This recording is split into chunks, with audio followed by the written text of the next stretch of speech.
he'll be doing a presentation on the results of the solid waste audit that the city had him conduct, and it's now wrapping up to the point where we're ready to roll out some of the ideas and some of the things that Joe looked at. And with that, I'll turn it over to Joe from Operational Consultants. Thank you.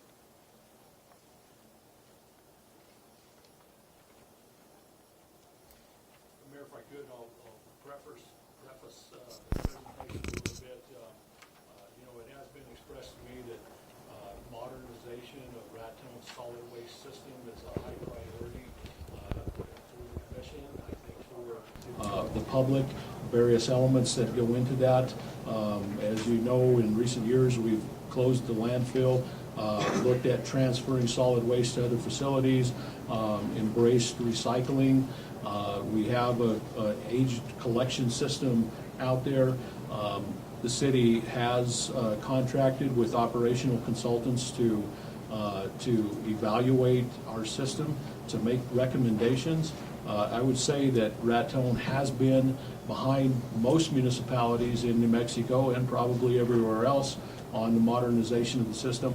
And that may not all be bad, because what I've seen in my evaluation is a lot of municipalities have made mistakes in committing large funds to modernization that may not be well fitted to their particular situation. So I think Raton has, you never want to be late on anything, but I think Raton has had the opportunity to look at the situation of a lot of other municipalities, the lessons that they have gone through, and I think we are primed for some success. Now, where I would caution you is we're looking at dollars, of course, to modernize our system.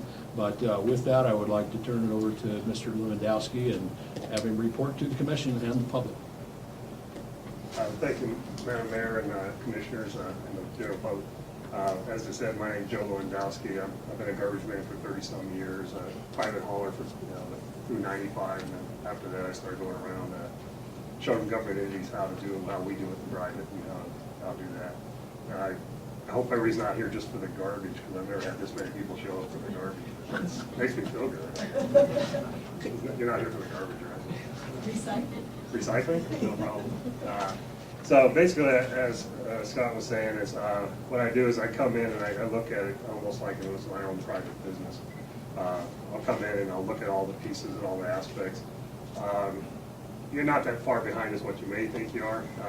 The landfill, you got away with it for many years, saved you a lot of money, because everybody else spent millions for a long. So good for what you did there and got away with it. I will say got away with it. You weren't called, but now you've been called, so the landfill's now gone. I was here actually back in '98 and did a study, and a little short one, and I didn't have this many people show up then. But so basically, what we did was, oops. Actually, it would have been, yeah, there's no hydraulics hooked to it, so I have problems with it. My background is from the basics and so on. So what I do is I come in, I look at your solid waste system and find the goals of what need to be done, the servicing requirements, current system evaluation plan, short-term, long-term. In other words, I'm looking at it, except like a business, what I do if I came in here was running your garbage business as a private enterprise. And that's how government needs to look at the solid waste. Of all your utilities, this is one that should be making money or at least paying all the bills. It is out of all the utilities that a municipality has, this one has the most opportunities to do that. Data collection, basically I look at system observation. I watch, actually run with one of your drivers. I interview drivers and people. I look at the routes, records, anything you may have that, paperwork-wise that I can look at and get ideas. Site visits, I pretty much go all over. Some of you may have seen me running up and down your alleys. That's because I'm counting every dumpster in town, where they're at, how many there are, where they're all at, and that type of thing. Data collection, basically stuff from the environment department, anything that the city may have to try to, again, put together. And it's not a study as much as it is a business plan, is what we try to do. So what we're looking at is the residentials. Your MSW stands for municipal solid waste. That's basically all your side loader dumpsters that you have out there. The side loader system you have is an old system. It came out in the 70s, and it looks like most of your dumpsters were bought in the 1970s. but there's still a lot of good ones. But the point is, that's changing over time, and it's still a good system, and for a town the size of Raton, it's a good system still to use. The dumpsters you have are the lower quality dumpsters, and that's what we're talking about. You're in the process of trying to get into the heavier duty. We'll talk more about that. Commercial use the same system as you do for the residential. Side loader dumpsters, that's what they're called. Bulk and yard waste, you go around right now with a 3 to 4 man crew, because they call it the road warrior, an old garbage truck that's been cut off, the loader and so on, and fix this stuff up. We have some suggestions how to get those costs down and make it a little more efficient. You didn't have any kind of transfer station up to recently when you had to close your landfill here. A temporary one was built with a ramp. That wasn't working.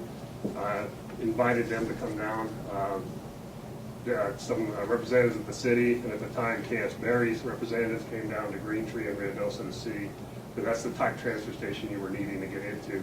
It's a lower cost type transfer station than some of the ones you see over in Rio Arriba County or the one in Vegas, Las Vegas down here. Those are higher expensive ones. These are a lower cost one.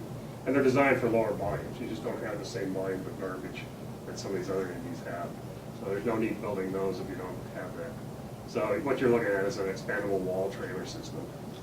Recycling collection. Basically, I have to admit, it's the first drive-through recycling center I've ever seen in my whole 30-some years. You can drive on in, drop your stuff, and drive on out. I've never seen one before. It's very unique and pretty cool. You don't need that much space, but that's cool that you got it. I'm making some suggestions here. We need to make it a little more efficient. The one thing about, and we'll get into that more in a little bit, is once you get rid of your dump, or landfill, whatever you want to call it, recycling becomes real profitable, more profitable than it is when you have a dump.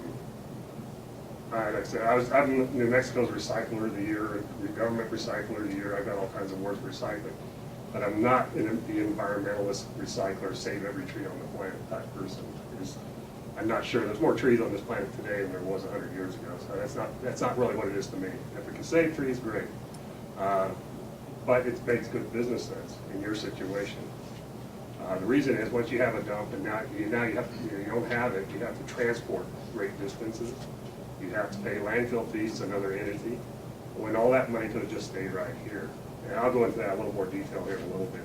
So again, when I talk to you about recycling, I'm not coming to you as a green person or save the planet type person. I agree in it to do it.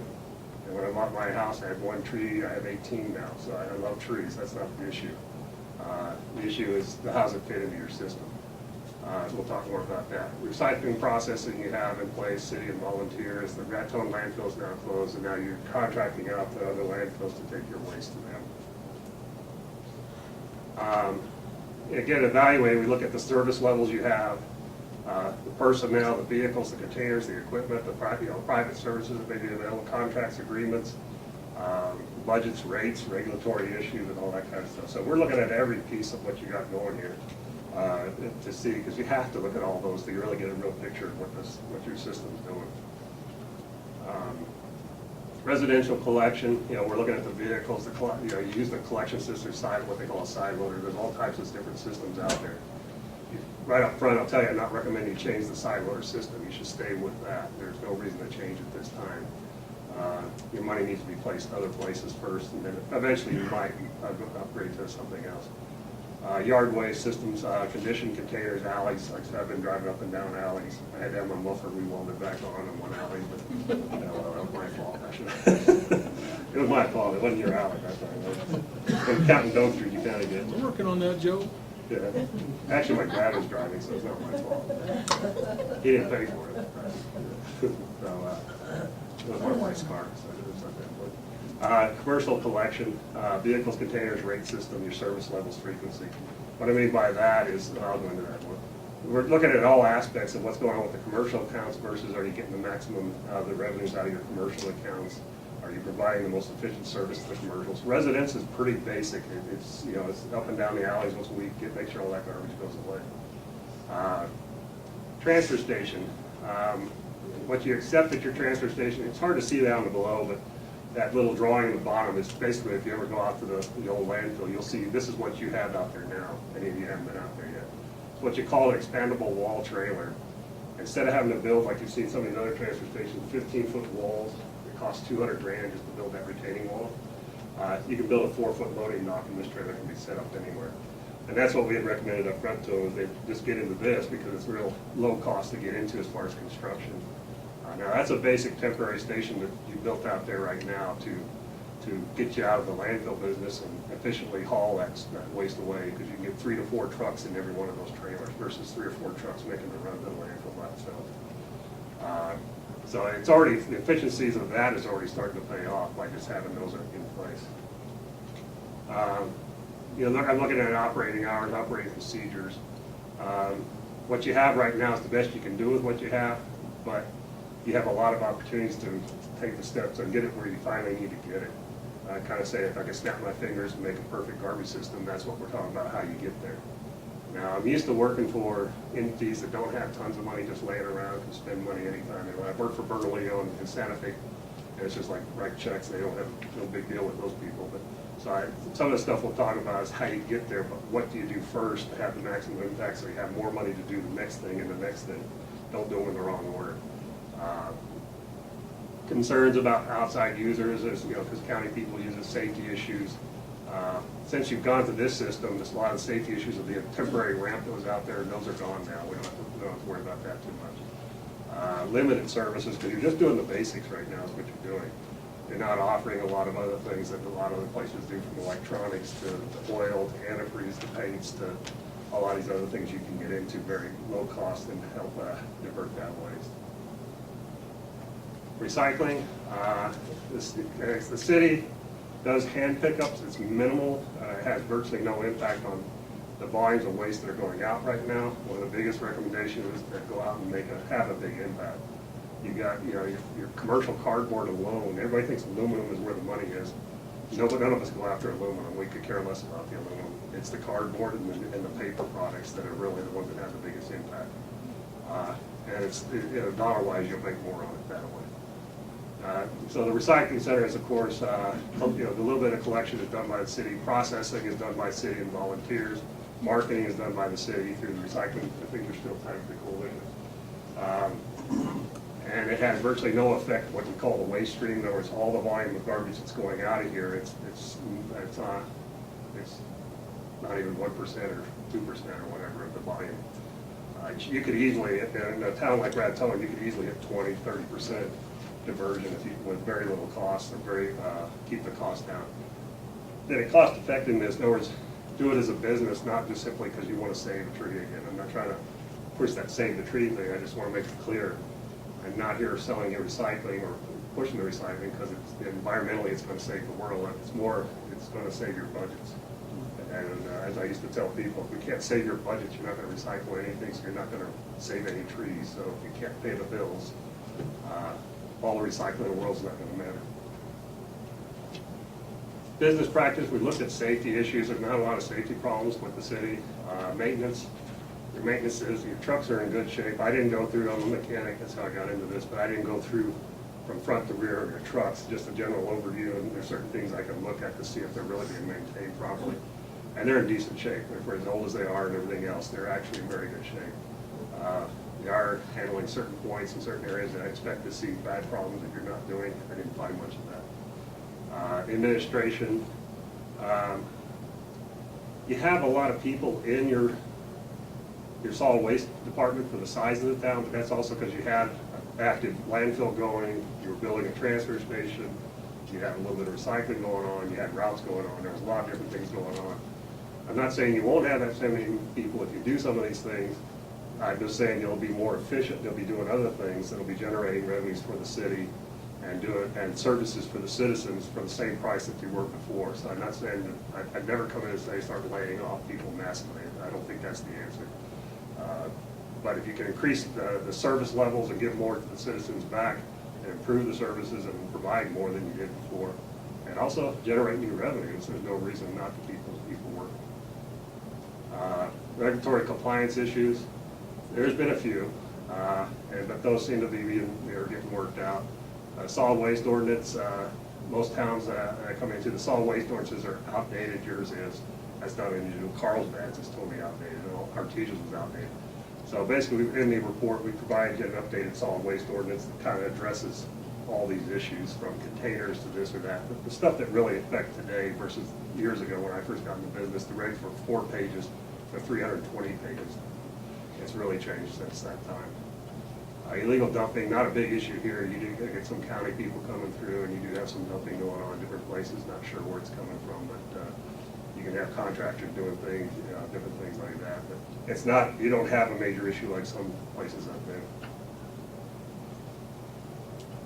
The recommendations in the residential area is continue conversion to heavy duty dumpsters. As I said before, what you have is the cheaper lightweight containers, and you're always going to have troubles with them. They were great when they first came out, because back then when they came out and I got into the business, I was running around emptying burn barrels and everything else. So it was a monstrous improvement. I drive up the commercial accounts with a rear loader and back in and get shovels out and shovel the trash off the concrete right into the truck.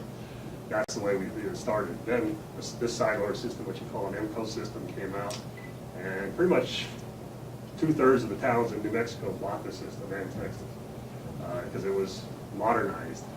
But the problem is the containers you have are the cheaper, low quality. I think you've seen the new ones that have come in. They're real steel. They drop the big bomb, run for one of them and jump in it, you'll be just fine, because they are heavier duty. You'll notice they're bigger. It'll also slow down the bear situation, which we'll talk about in a minute. The other ones are tapered. They're easy to tip over. The lids are flimsy. They fall off. They have small hinges. Just look at some of the new ones that the city's been buying, and you'll see what I mean. These containers will be around a lot longer than the others, and a lot of the problems that you've been having will go away. So this is something that, in private enterprise, we would never think of buying the containers you have today, because we're in business to make money, and we understand these cost a little more, but you'll get more out of them over time. So continue the conversion to heavy-duty dumpsters as you can, as the budget allows. They don't all have to be changed right away. The recommendations: work the bare areas and other areas first, and work your way out from there. Structure the large item pickups on the street. As we were going around, I saw they call it the road warrior. It's an old garbage truck they cut in half.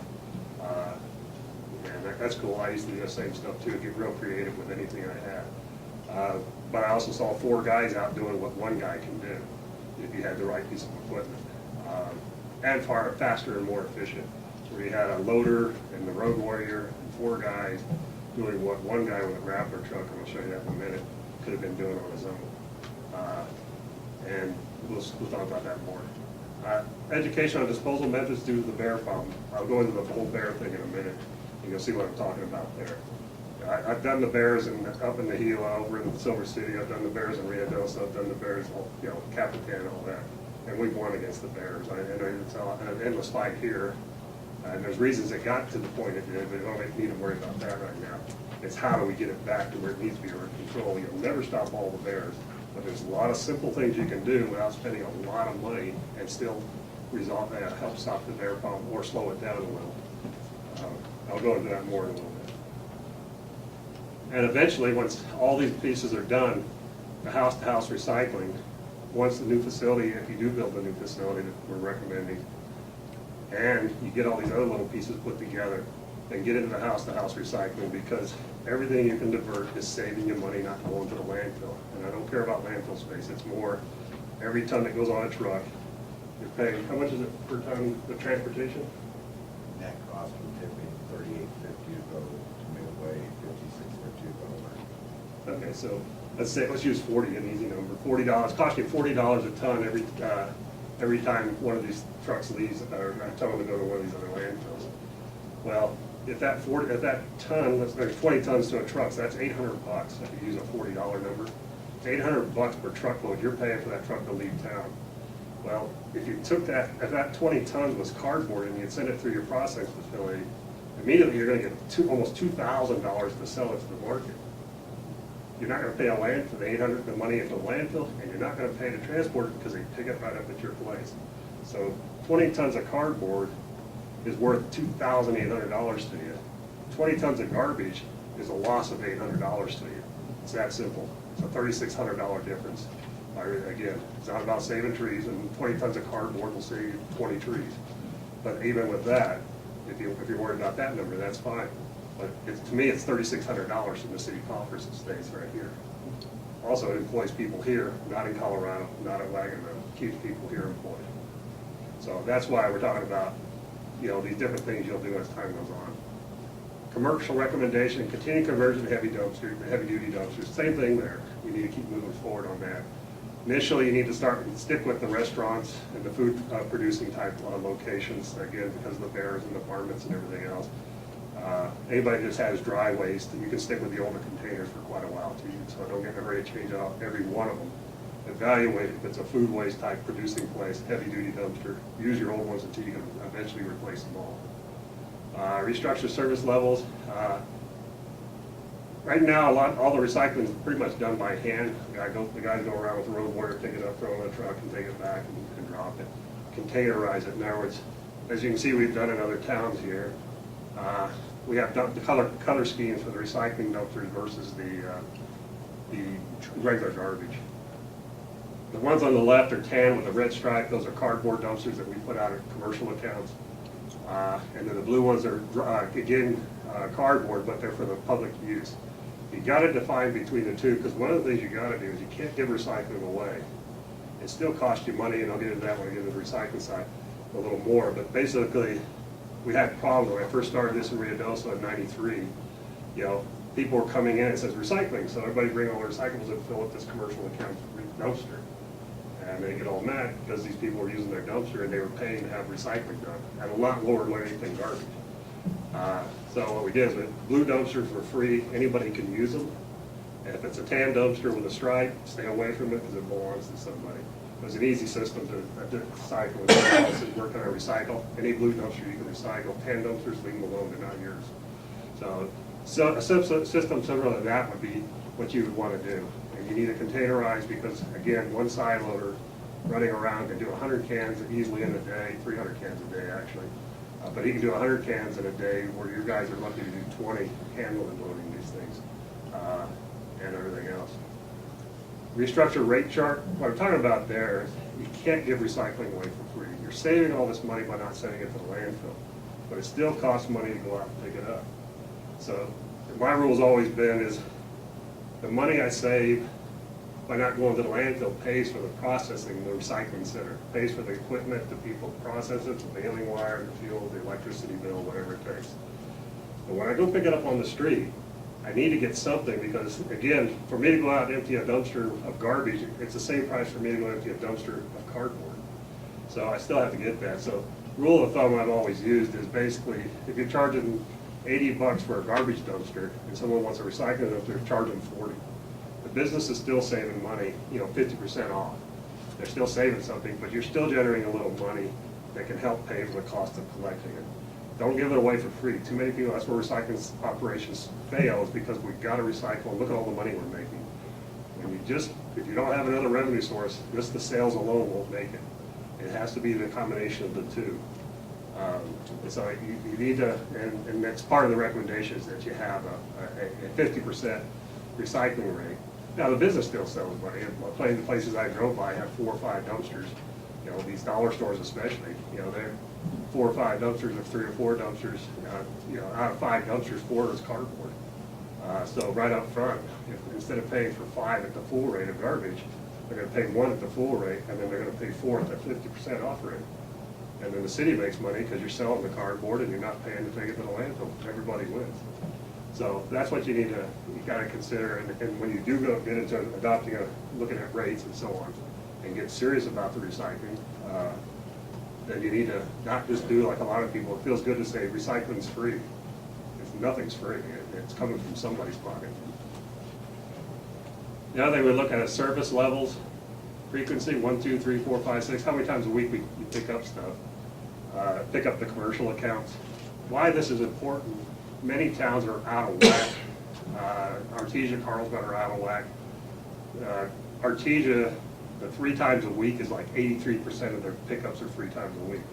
We call that dumping error. All they're doing is the people are paying for 3 times a week pickup, but there's no garbage. It's just dumping error because they're picking it up. Well, so what I do is I compare these, and then Carlsbad was there 2 times a week was 78% of the 2 times per 70. This is the right formula. You're in the right, your frequencies are in the right place. Because like Taos is in the right place, Albemarle's in the right place. As you can see, 1 time a week, 78% of your commercials should be 1 time a week, and you are that. So it's not a frequency, it's not that you're dumping a lot of air. Your percentages are right in the exact spot. You add those up, you'll see what I'm talking about. You got 78, 78, 11 to 12, but the next one's 8 to 7, so again, you're back to equal 19, 19. Then you got 3% at the end. If you add up the Taos on the bottom, that's 3%. I mean, you're identical. There is no problem with over-servicing your commercial accounts when it comes to how many times you're going there. A lot of times, that's where I find a lot of the mistakes, is they're just driving the trucks and wearing the trucks out because they're going there dumping air. One other concern is the bears. I know the bears has been a big issue.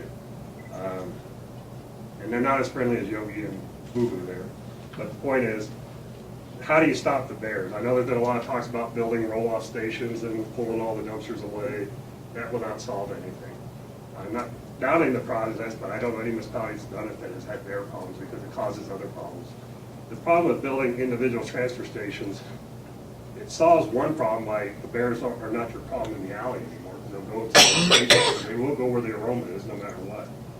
The problem is, you at your house now have to store the materials at your house. And where do you keep all that until you get ready to go to the transfer station? That causes a whole other problem. The little roll-off stations are also designed for bad garbage mostly, so when you clean out your backyard, you clean up the alley with weeds, you throw that in the trunk of your car and drive down and get rid of it. So it causes a whole nother. So there's other things you can do, and we've done this in F1 everywhere we've done. Continue the conversion to the heavy-duty dumpsters. There's 2 types of light locking mechanisms, and we've studied these bears inside and out. Bears don't come up and just grab the handle and lift up the lid, except for one bear Jason has. It's figured out the locks already, figured out how to lift that and get in there. That's a fluke. But there's another way. They come up and they actually push on the lid if you ever watch them, or they'll get up on top and just jump on it until the line goes down. You'll see bear paws on top of the lid all the time.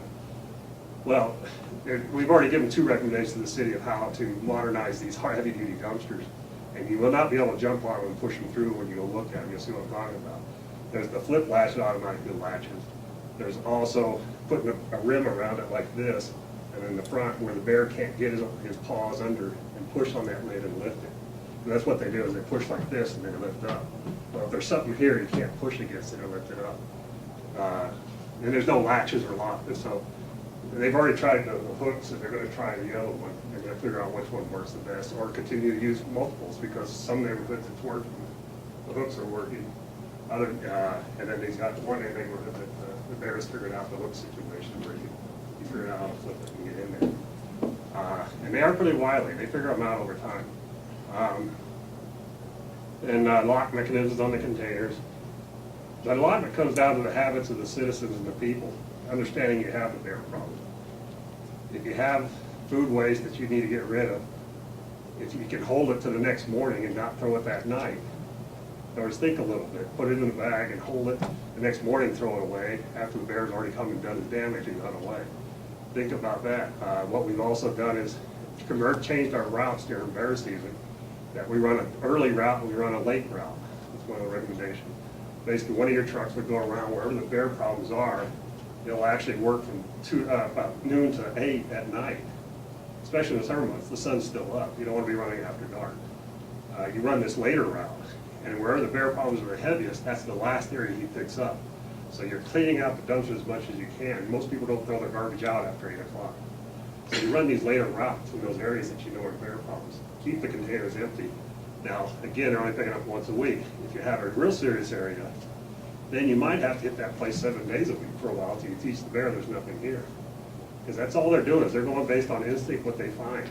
If they don't find, they move on. Now, in your case, they may move into town. Your problem is you've had a period that the bears weren't being dealt with, they were just being allowed to wander. And one season of cubs, the next season of cubs, those mothers are now have cubs. They've taught themselves to come in. You got to break that cycle and get them back to where they belong. And by doing this, running later in the evenings, increasing the frequency of pickup, We had one bear that just wouldn't give up, so I took down, we had a truck that would go into this one area 7 days a week. We did it for 3 weeks, and the bear finally gave up, and we never saw him again, because the dumpsters were empty every time. If there's no food source, they will not keep coming. They will move on to something else. So there's tricks you can do with that. Again, the habits of the residents is important. Make sure you close the lids. The designs of the locking mechanisms we're talking about don't require you to sit there and actually flip locks and lock them and chain them or whatever. So it's basically, if you get the lid closed, it'll take care of itself with the new containers, the modifications. But if you do this, we've controlled the bears in Ruidoso. Ruidoso, as you know, is right in the middle of the woods. And it's spread out all through, if you've been to Ruidoso, it's spread up through those canyons and everything. We've had some serious bear issues, and we were able to control it by doing some of these things like this. Again, they're only going to go where there's food sources, but if you keep denying the food source to them long enough, they'll move back to other sources. Recycling recommendation, establish commercial recycling, set rate service level. Seriously, once we get all the things into place, then really hit hard on the recycling, because you need to get that diversion rate in there because of the numbers I just told you. You'll see it come back real fast to you. Promote commercial recycling, promotion of information brochures, financial incentives, different things you can do there. Most of our recycling centers, as I said, we do have buyback programs. I don't know if there's any private recyclers in town. I didn't even check that. They buy aluminum, brass, cardboard, and stuff like that. Yeah, there is. Is it? The senior, or the disabled veteran, or disabled citizens buy aluminum and brass. Okay, and don't ever override any of the programs that are in place, support them. And if anything, you almost give them, I usually give them a place in our recycling center and say, okay, you take care of that area, and we'll, you do your thing and we'll do our thing. Do not try to, I'm definitely against government trying to take over. Somebody's already got it going, it's profitable for you, or not profitable, but it's a good thing for you. There's no reason us as government, or you as government, need to get into the middle of that. If it's diverting, you're doing what you need. And if it's self-supporting organization, that's fine. It's not going to make or break the city one way or another. So don't override anything that's already there. Eventually, house-to-house recycling, but again, not until you have a new facility that can handle the house-to-house, because the house-to-house recycling will be commingled, all mixed together. You got to have a recycling center that you can efficiently move that stuff. You don't want people there sitting digging all the time. There's ways to do it a little more efficiently. Expand drop-off recycling, like those blue dumpsters I'm talking about, more of those around town, so people want to recycle, including county people when they come into town, because those county people come in and shop in your stores. There's no reason they can't put their recyclables in your containers. It's not going to break you, it's going to help you, it's going to give you money. Because if it doesn't end up in there, that'll end up in somebody's dumpster anyway, and then you'll end up paying to take it to the landfill. Drop-off sites. Also, the recycling center, you really need to consider outside city, look at offering that to other entities and so on. Recycling is one of those ones, the more that play and work together on it, the better it is for everybody. You can't have, they're just costly in a certain way that nobody can just have, everybody can't have their own recycling center and hope to stay in business. And it's just not one of those type businesses. New recycling facility, like I said, I like your drive-through, but that's a monstrous overkill as far as building and size and everything else that you need to really do a recycling center if it's set up right. That one's set up right for what you got, but we'll show you in a minute. Bulk yard waste recommendation, convert system, dispatch, get it a little more under control where the town is sectioned into certain places. If you have large items you want to get rid of, the person would call in every first or third Tuesday is my part of town, like in Alamogordo. Every first and third Tuesday is my part of town. I know I can put anything I want out there. And I call in, I know it'll go away on that day. Now, I can't put it out till 24 hours before, otherwise you end up with piles all over town. So it goes out the day before, and then they come around and grab it, and it's gone. Stop it being piled in the alleys or wherever there's a dumpster. It seems like that's a legal place to pile stuff. You got to stop that and get it into a more controlled situation. This is what I'm talking about, grappler units that are available. This thing, one guy goes around does what 4 guys do right now, and one guy in that will outrun your road warrior and your loader and your 4 guys, and one guy will, fuel savings, everything. It can be used for everything, because what we do is also, we don't just go out and grab and mix everything into the same load. We basically, when we get a call out, okay, I got tree limbs, okay, we put them on the tree limb list. If it's both ways, like couches, chairs, which is just garbage, that's a separate list. And if it's scrap metal, we'll go out and get the scrap metal, because scrap metal right now is going $200 a ton. You don't want to be throwing any of that away. You need to start grabbing that. This unit will go out and pick up anything like that when you want to. You can use it for cleanups, you can use it for cleaning out alleys, gullies, like you see there right off the bridge. It's got a reach that you can get it from almost anywhere. So definitely move forward in that area, and that would save and help a lot of the costs and what it's got going on right now. It's also, labor-wise, it's, workman's comp claims, injuries, back injuries, other things, you're gonna be stepping away from that too. Finances, we're still finalizing budgets and some other things. I gotta still finish, I got about 1/3 of the town to finish counting dumpsters and finalize budgets. I'll get that back within the next couple of weeks. Short-term plan, the roll-off truck, grappler unit. Recommend you move, look at that area. That'll be in the budget recommendations when I bring it back to you with the capital outlays with the money that I know you have available. Again, that truck is, with the trucks you saw in the pictures before, those were one unit. That was a truck and a grappler unit. It's all one, it doesn't come apart. What I recommend here, you can buy a roll-off truck and they have a grappler unit that pulls on, it has quick disconnects, and you can set it down when you don't want to use it, and you can use the roll-off truck to haul garbage, or as I used to, we used to haul gravel. It's a dump truck, that's all a roll-off truck really is. So you can do the same thing with the roll-off truck. It's multi-use that way, and so when you're not doing grappler units, you can basically set the grappler down, go out and haul your roll-off containers. If you want to move some gravel around, you can put some gravel in it and use it as a dump truck if you need it to. A lot of things that can be done. Instead of just buying a grappler unit, don't do that alone, since that's all you can use it for. Heavy-duty containers, keep moving forward on that. I can't stress that enough. Equipment purchase plan. Basically, what we do is we go in and figure out 20 years of when you need to replace these trucks, not before they blow up or until your budget's too desperate and so on. And you put a certain amount away every year and you pay cash, such as in Otero.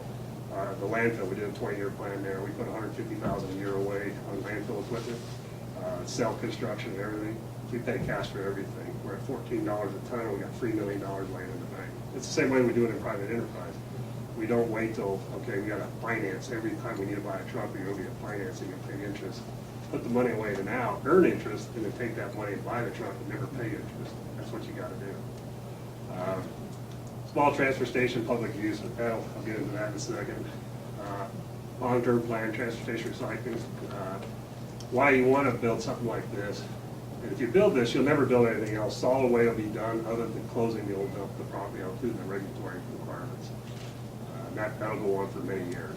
There's nothing going to get out of that. But you'll never be talking about the garbage thing again. You'll have everything you need if you go through and put these things in place. Stick with the smaller garbage trucks. You're doing the right thing with that. They're better maneuverability through the alley. So on transfer equipment, it's basically transfer trailers and a tractor, which you've already got everything. You've already bought the tractor. You've already bought 3 trailers, and so you're set in that area. The only thing you don't have is a backup tractor, I don't believe. But I believe there's contractors around. You might be able to. What we used to do is just contract with them. If we have an emergency, we can call them at a fixed rate. Don't call them when you have an emergency and you don't have a fixed rate because the price triples. So make sure you get a contract up front and say, okay. If you're interested, again, like I said, those trailers will make 3 or 4, one trip for every 3 or 4 your garbage truck would have to make, or these roll-off containers. Consolidation, transfer, recycling, get all the operations in the same place. If somebody's coming to get rid of some garbage, many times they'll come in and drop off the garbage bags, drop off the tree limbs over here, push the hot water heater out in the scrap metal bin, and drop off the cardboard as they drive out. Full service location all in one place, but they have to drive out there to get rid of the garbage, and they have to drive over there to get rid of their recyclables, and they have to drive over there to get rid of the refrigerator. It's not happening. It's all going in the dumpster. You're going to haul it away. You're going to pay more. And so get it all together. The safety issue is important too. If you have it consolidated, you can control it. The ones that took the tours of Green Tree, you saw there was virtually impossible chance of having an accident. One guy was handling recycling, the transfer station, and the convenience station for the general public, the way it was laid out. The other thing with the transfer station, enclosed, not like you have now. You have a temporary station out here right now that the weather can still affect that, wind, rain, snow. Basically, you're going to take something like that, put it inside, and you won't be affected by rain, wind, snow with it inside the building. You'll be able to continue picking up the garbage, unloading into the trailers. You got 3 trailers. That's what, 3 days, 3 full heavy days. Even if it snows, the past snows or whatever, you got 3 or 4 days to hope it opens because you got enough trailers to keep it, going until that time it opens. So it's not as critical that you be able to get out right away. It's hard to see up there, but this is the layout that's recommended. Now, there's 2 or 3 different locations. I don't see as an aside. This is the recommendation at your current maintenance facility. Some people may not like it because it's in town and it's garbage, and I get that all the time. I'm a garbage man, so it doesn't hurt my feelings. But if you've seen Green Tree or some of the modern transfer stations, you can't even tell they're solid waste facilities. If they're ran right and handled right, there is no garbage anywhere. It just looks like another factory or warehouse. What you have here is up in the upper right corner, the white box there, that's your current maintenance facility. And then what I've done is laid it out. If you were to use the current existing property you have, there's plenty of room there to do so. And you consolidate solid waste collections, your transfer station, everything's all consolidated with your maintenance people. And the baler goes down, maintenance is there. The backhoe goes down, the maintenance is there. If the garbage truck has a problem, maintenance is there. You're not running all over. In our business, that's what it is. The more you run, the more money you're losing. Try to consolidate. Recycling center and the transfer station are one building right adjacent to each other. As you can see, the big transports are there. Garbage trucks pull in on the other side. They back into the back of those trucks. And what it is these trucks, they have expandable walls in the back third of the trailer. If you haven't seen them yet, those walls are designed, they expand out so the truck can pull in and dump its load inside. And then when you're ready, and after you got it full, then what happens is those walls will pull back in to be legally to go down the highway. If you close your door and you drive away. So you don't need these big walls that you've seen in some transfer stations, if anybody's ever seen one. You dump in the top and you got 15 feet of wall and all kinds of safety issues. You don't have that with this. Recycling center, as you can see, is connected right to the transfer station. That's there for a reason, because that same guy that's working in the recycling center can also watch over and assist the drivers when they're dumping into the trailers. You don't have to have one guy at the transfer station, one or two guys at recycling, one guy at the convenience station.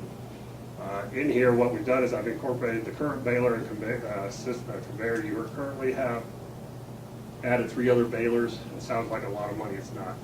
Used balers, vertical balers, you can get them for $3 grand a piece.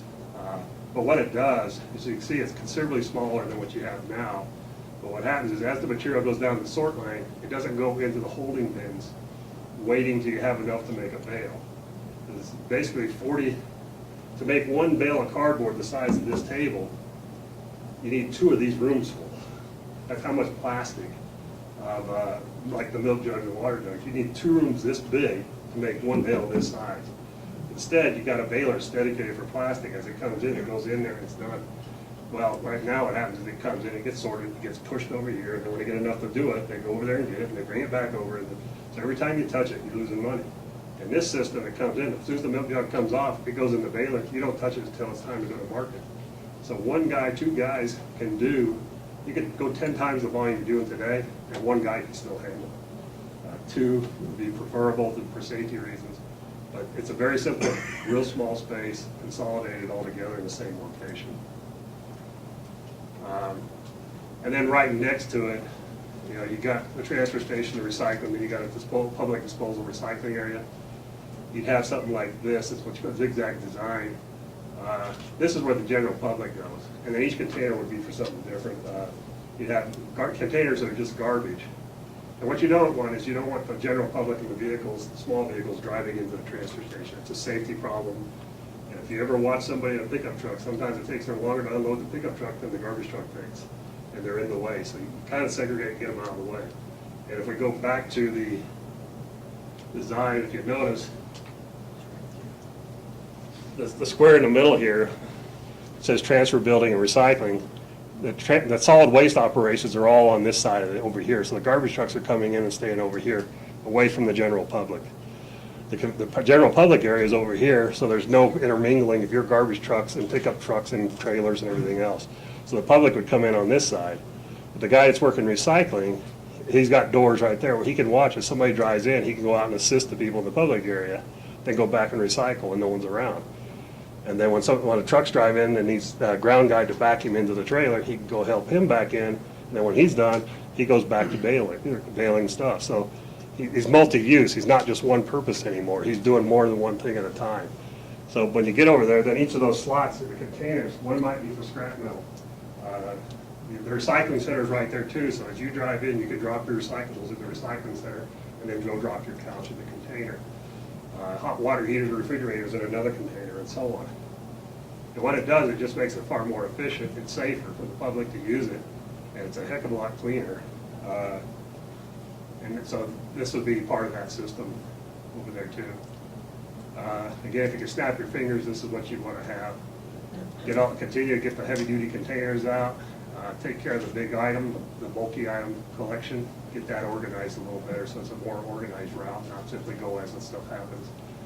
New recycling facility, so it's a little more efficient actually. Efficient handling equipment. Then once all that's in place, then you really promote and push the recycling. Compactors, that's one thing I didn't hit on heavy in here, is you got some bigger accounts in that should be using the stationary compactors instead of 6 or 7 or 12 dumpsters lined up out back. One compactor hooked to the complex. You know, that'll handle, let's put it this way, 10 3-yarders emptied 3 times a week, 4 weeks a month. One compactor, it's one load. So instead of going there 3 times a week for 4 weeks, you go once. You can see all of a sudden you're saving money. Now, the compactor costs money, but the balance is you're still making more money and saving money, and the business is saving money by doing so. You have some places in town, and I'll be giving you a list of recommendations on those to consider it. Expand recycling, I've already hit on that. Transfer station, we've already hit on that pretty close. So that's pretty much where we're at. It sounds expensive, but it's not really. The funding you have available, most of it can be done with the funding you have. And you'll see that once I do that capital outlay and the cash flow projections, what to do with your capital outlay. Don't run out and buy garbage trucks right away or anything else. Wait till you see this, and then if you don't like what I say, then do what you want. But what I'm trying to do is get it in an order that'll, just like we would do it in business, we spend $1 to make 2, then we think the 2 would make 4, and that's what you need to do here. Don't go do something that makes 0, and then wonder where the $2 went, because it's gone now, and that's what we'll be giving you there. Mayor and Commission, we have put the plan together here. As we've said, we've got a few final revisions to the plan, but there's a lot of volume there. And in the course of working at this, we have asked Joe a lot of questions. What about this? Have you thought about that? We thought it would be important tonight, and we invited a lot of people to attend the meeting to let them hit Joe with their best shot here. So, Mayor, we would suggest that we do have a period here where the public can ask their questions in regard to anything that they've seen or heard. Yes, so the book is also designed, what I find when I get into most cities, you're not unique. It's all over the state or counties. They don't have anything. If you're looking for the garbage information, you got to run all over and gather the stuff. Basically, the book also has attachments in there, and it has your ordinances and all your service agreements. And so if you're looking for anything, that's your garbage Bible, I guess you could call it. Everything's in one place. And that you can go to it real quickly, and it's like, where's our recycling contract? Well, it's in there with the recycling goal. Right, is in that same book. It's the report plus all the pieces. So when you read it, you don't have to go searching. What's this agreement say? It's in there. I've never really talked to anybody before that could make garbage sound exciting. Questions? I have a question. I have a comment. I want to, first of all, say that my name is Dennis Downing. I've lived here since 1999, and I've always been interested in recycling, and I've never thought about saving trees. I thought that was interesting. I just see waste that I know can be sold going to the landfill is ridiculous. And I want to thank Dave Wetley for sending out an email, because I didn't know this was happening tonight. It's been very informative. It was a wonderful presentation. The thing that has happened in this city is in about 2000, a bunch of citizens got together and we talked about recycling. Well, we started in the parking lot down by the gallery at the Amtrak. Just throw it on the street, we'll pick it up and we'll keep it. We started putting it in a loan warehouse and putting it in a trailer eventually and trying to take it up to Pueblo. They laughed at us. They said, what are you paying us so we can take this stuff? We said, no, no, no, we want to sell it. And it didn't work, so we went to the city. Can you help us? I hate to say this, I don't put no fingers. City said, go to hell. We're not in recycling. We don't want to have nothing to do with it. If we'd have started recycling in 2000, our landfill wouldn't be full, and we'd be selling that cardboard for $2,000 a ton, or however, whatever the price is. When Dave was involved, and I've always admired him because he's very, very talented. We had little meetings once a month. We decided what we were doing, who was setting up in the building that you see out there, the drive-through, who was going to be in the front, who was working the clipboard, who was doing what inside. We had a hell of a group going. Well, it's like everything else. We fell by the wayside.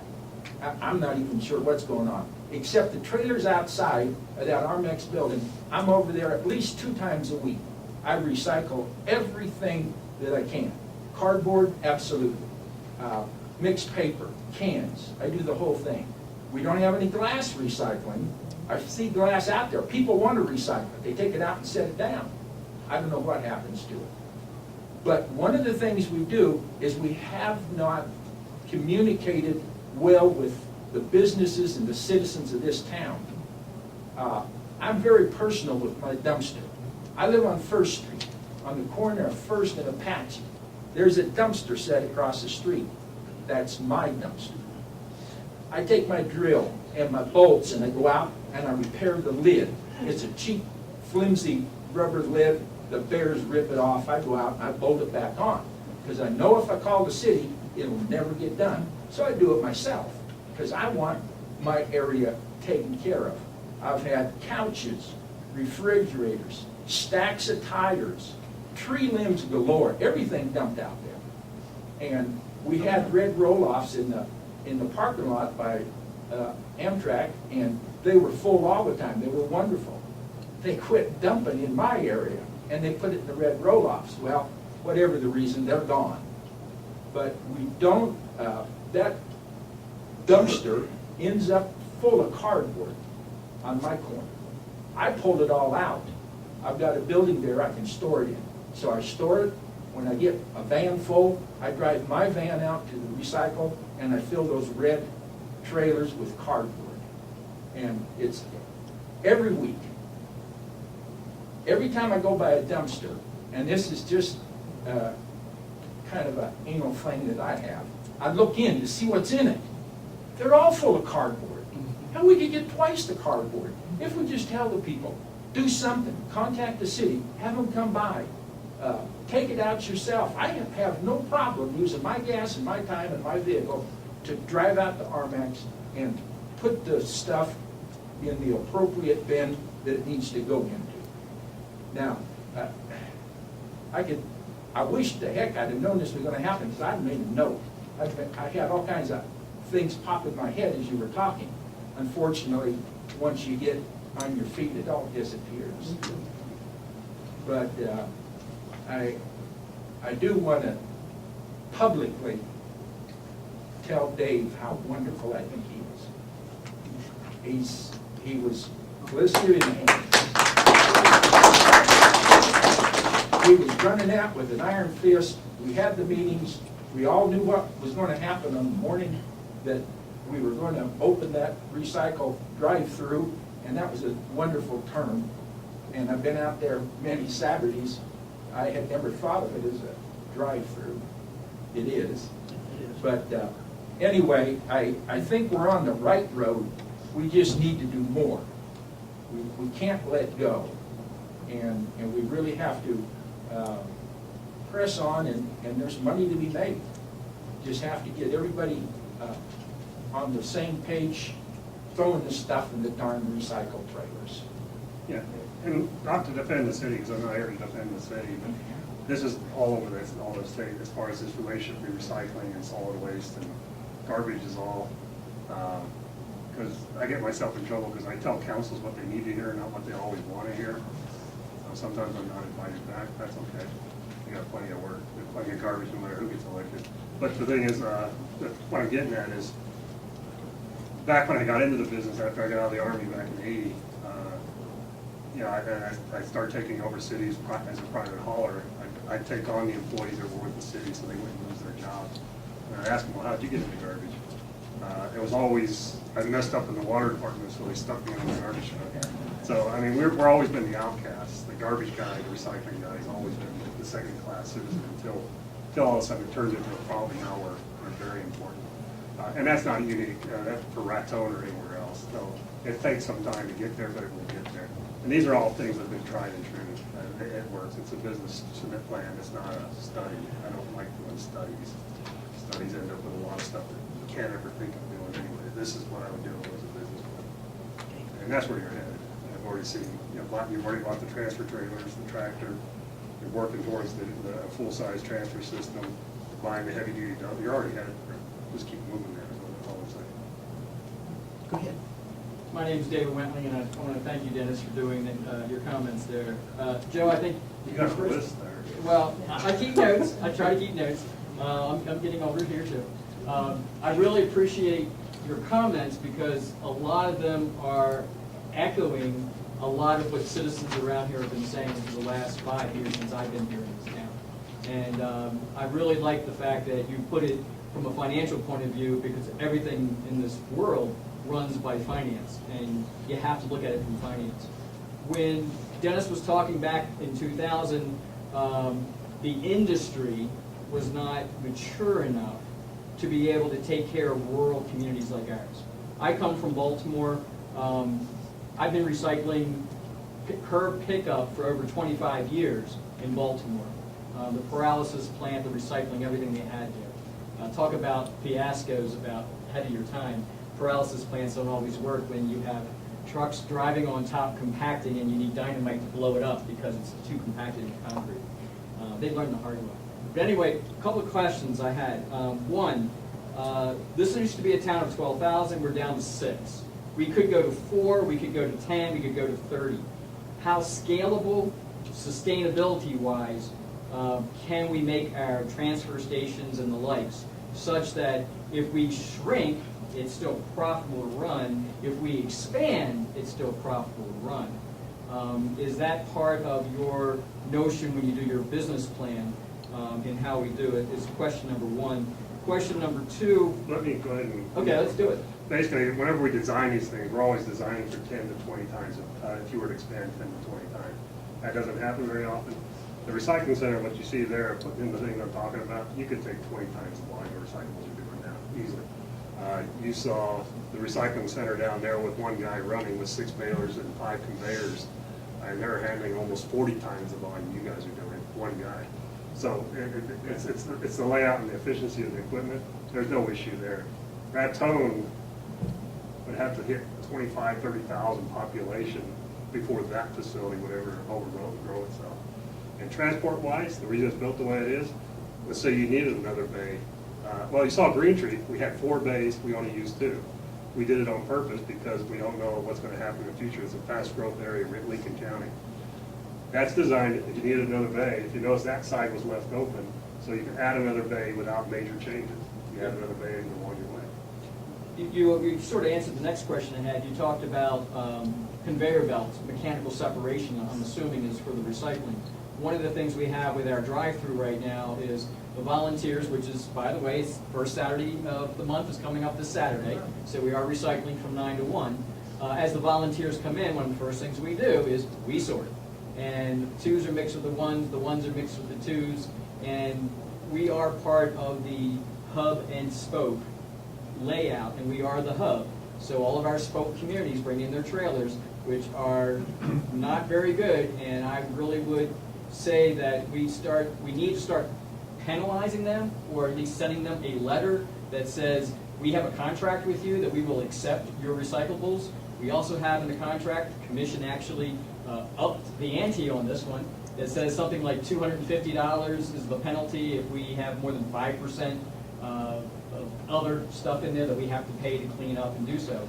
That we need to send some letters to these other communities because we are taking trailers from other communities which love their free recycling material that comes in. They dump it, but we spend 3 hours sorting, the volunteers do. And of course, the city doesn't have to pay manpower for that. Well, we need to start cleaning that kind of stuff up. In your analysis, have you looked at how Raton, being the hub, has to interact with the spoke communities and handle their trailers, their sorting?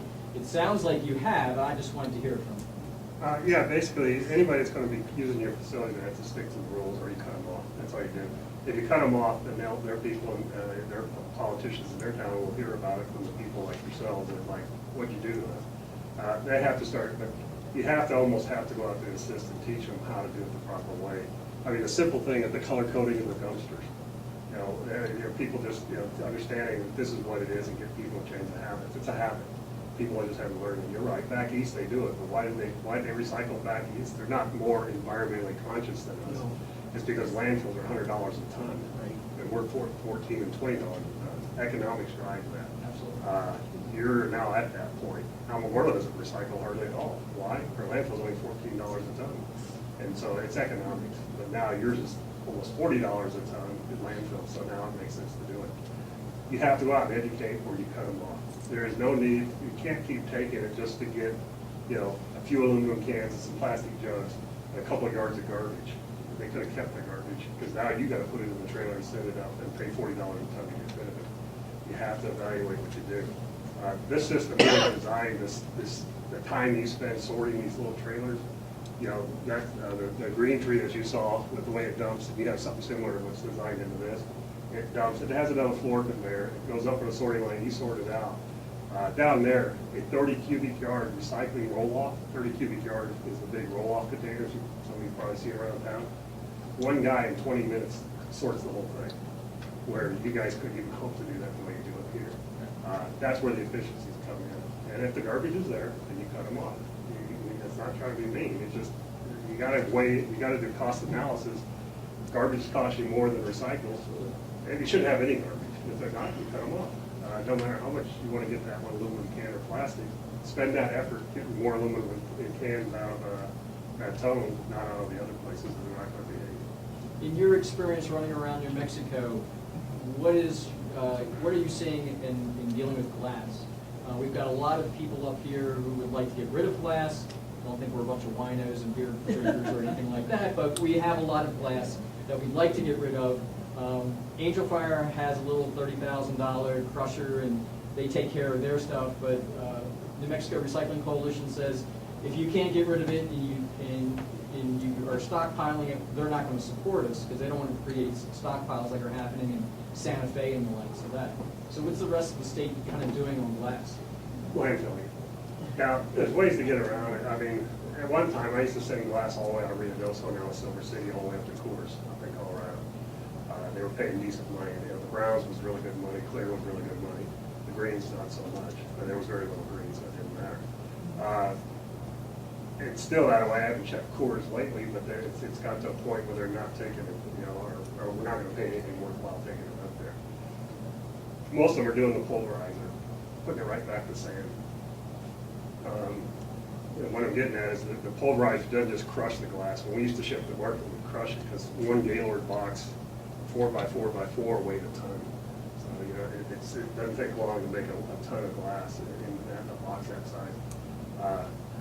But that's just broken is all it really is. The pulverizer actually can take it all the way back to sand. And a lot of places, if you can get yourself hands on it, recycling center down in, it's a nonprofit working with Carlsbad, just got a $90,000 grant to put in that equipment for them down there from a nonprofit. And it was in a government grant. It was an actual, and I can get you information on that. I don't know how successful you'd be at getting it, but it's the pulverizer puts it back to sand. The sand is stockpiled. The public works use it as bedding around pipes when they do pipe work and so on. Utility fill, roadway. The New Mexico State has recyclable glass in their spec for roads, just not the top, it's the base coat that you put it down, so there is a way. We were told that if the city, the county got together and agreed that they would take it, then people would be willing to fund a pulverizer. But if we can't get the agreements in place, then nobody was willing to talk to us. Right. Which makes sense. Santa Fe started to get rid of it, but then they didn't, and now they're getting mountains and mountains and mountains of stuff that they can't deal with. So there's another problem with glass that they don't talk a lot about. It is the fiber places will not, if you collect glass, they may not want your cardboard, they may not want your paper. Why? Because when glass is an aggregate. What happens is glass breaks, little pieces get in with the newspaper or the cardboard. And when you ship your cardboard and newspaper to the mills and you run it through the machines, that aggregate, whereas that what tears up their machines. So a lot of times when you're selling your materials, they'll ask you, are you doing glass? And you say, yeah, they'll say, no, thank you. Because they don't want to take a chance of getting in there. If you did a glass program, it'd have to be a separate collection operation. You clearly define it's not in your normal. Plus, if you ever get into house to house, you don't want to collect it on the routes either, because then you got liabilities if people get hurt, things like that. You just don't get into it. One thing in the solid waste business is too many people try to jump too fast, too far. I kind of try to explain it as like a human being. You're born, you learn how to roll over, you learn how to crawl, you learn how to walk holding onto something. Eventually you're walking on your own, then you might be jogging, and then eventually you run a marathon. Glass is a marathon. Don't get into it until you've done the other things we're talking about. Because you get to that point and you've done everything you can with the other stuff, your system will be financially doing great, and now you can work your way into doing the other pieces and do the glass collection and the other items. But be careful. But there's nobody really doing anything successfully with glass unless you're polarizing it and you're really just kind of faking it. The best I've seen is that some small industries have crept up around people who have crushed glass available for making things that they can sell. But obviously whatever they're making is heavy, which means transportation is expensive. Yeah, very expensive. The Get transportation it out is into the killer. marketplace and all. In Silver, I had one lady that used all the blue glass, and we'd save every bit of it, she'd use every bit of it. She makes some really beautiful stuff. Sure. Tiles, there's tire houses, there's glass houses, everything over tiles. That's a unique thing, they can't depend on that. And you also have to have a market that you can depend on all the time if you're investing. Too many times people get into things and then all of a sudden there's a thing called plasphalt at one time where plastic was being intermixed with asphalt down in Albuquerque. It was very successful. It was so successful, the asphalt guys lobbied to make sure that DOT never bought it again, because it was lasting in 5 years. Patches of plasphalt was not lasting regular asphalt. The problem is, it's an economic thing. You make asphalt that good, then the asphalt guys aren't going to sell as much asphalt. So it got killed, even though it was one heck of a program. Sure. And it was like a mixture of 2% plastic. And what it did, it just gave it a better binding, and it actually held asphalt together better. But politics and whatever you want to call it occurred to stop that program. The guy went out of business. I used to send all my plastic to him from Silver and Lincoln. I give it to him for free, and I didn't pay the transportation. We have a situation here where people dump in the back alleys because they don't want to drive 2 blocks or half a mile or a mile to the dump to actually get rid of things. One of the things we've always lobbied for was keeping the recycling center in the center of town, in a clean spot that people have access to, so they don't feel like they're driving way the heck out there, which is only a mile and a half, to the dump. So in your analysis, do you have recommendations that we keep the recycling part of things a little closer to town rather than all the way out there where the dump is? Or Well, actually, in the report, there's even more in there. There's different kinds of ways to get recycling. And then you got to, again, do it, the most profitable is when they bring it to you. You have no expense. That's all there's to it. Absolutely. And actually, and then commercials up there too, because commercial, it's a lot of cardboard, a lot of paper product. So those are the high ones. Then the next step is drop-off points in the business parking lots, the blue dumpster system, so we can get to those. Once you've expanded to that point, you can do drop-offs in the neighborhood. Get somebody in the neighborhood to say, let you put 3 dumpsters out there for the materials and get them into there. And then the last, again, that's back to the marathon, house-to-house recycling. You work your way that way, you'll get all you're ever going to get by doing it that way. But start with the most profitable, so it starts generating revenues and starts conversion. Then you can afford to do the ones that are not as profitable, but they still have an effect. I think many of us. And that's in there. It talks about each of those different systems. Many of us in the volunteers that we've talked about, when you come to cardboard and the commercial side, we always said you should be charging them at least for the cost of getting the truck out there with people out there, so that we can actually start making some money rather than just picking it up for free. And I think we all agree that the side loaders is a great idea for picking up cardboard, because one truck does it all. We have unions driving our trucks, and when they're done, they can go home.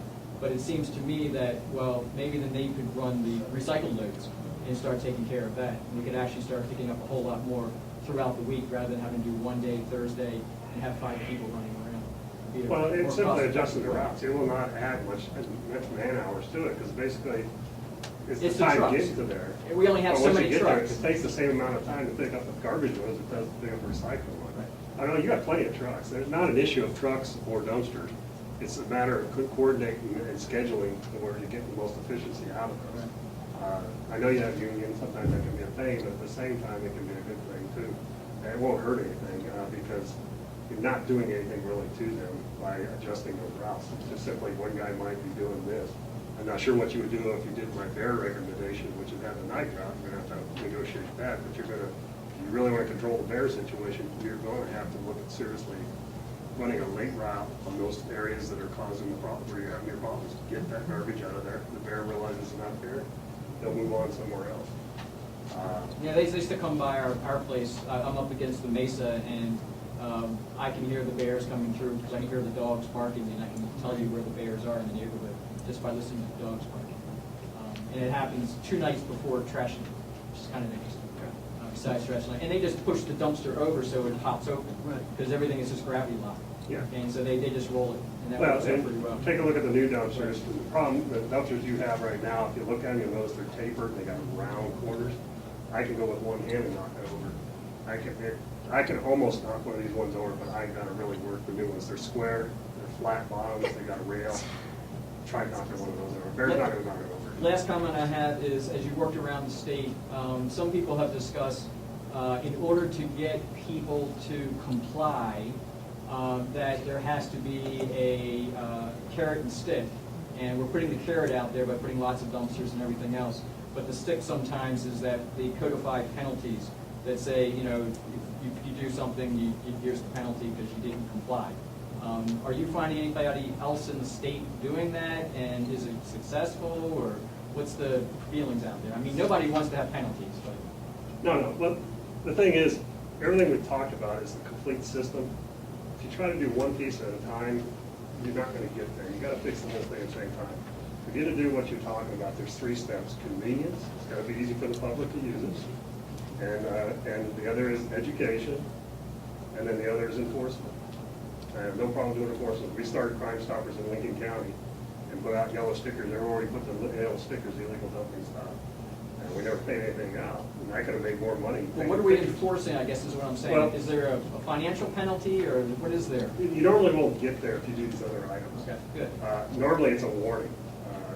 I've worked with, with law enforcement all over the place. In a county situation, you just educate the deputies where the legal places are or when they're not. They're going down the wrong road. And sometimes it's hard to get law enforcement to do anything about it, especially in a county situation. They don't consider it a real crime. I do consider it a real crime. I was a military policeman for many years.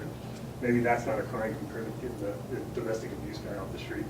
But I finally proved it to some of our councils that you gotta take it seriously. Illegal dumping and all those other things, because when they, I had one time where it cost us $180,000 to clean up all these messes.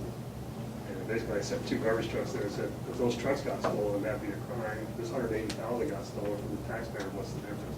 So it's a combination of all of them. A lot of times people don't know what they're supposed to be doing with it, and some do, and they still do it. We had a judge in Torrance County that would actually, if you did something wrong like that, he'd fine you, community service cleaning up the highway, and you actually had to write an apology and pay for it to go in the newspaper. You put your name on it, apologizing to the citizens of Torrance County. That had the biggest effect of anything. So there's a lot of tricks, and we'll get into that later. There's some stuff, in fact, if you ever look at that part of the enforcement, it's convenience, education, and enforcement. Up in Reynosa, I had a professor that said I was evil because I was pushing enforcement, started Crime Stoppers. He says we need to educate the people, and I just wrote back to the letter to the editors and said they're educated, they know where to go to dump and not get caught. I mean, they were very smart, so it's a combination of all 3. If you just do enforcement, you're never gonna solve it. Good job. Any other questions? Thank you for your presentation.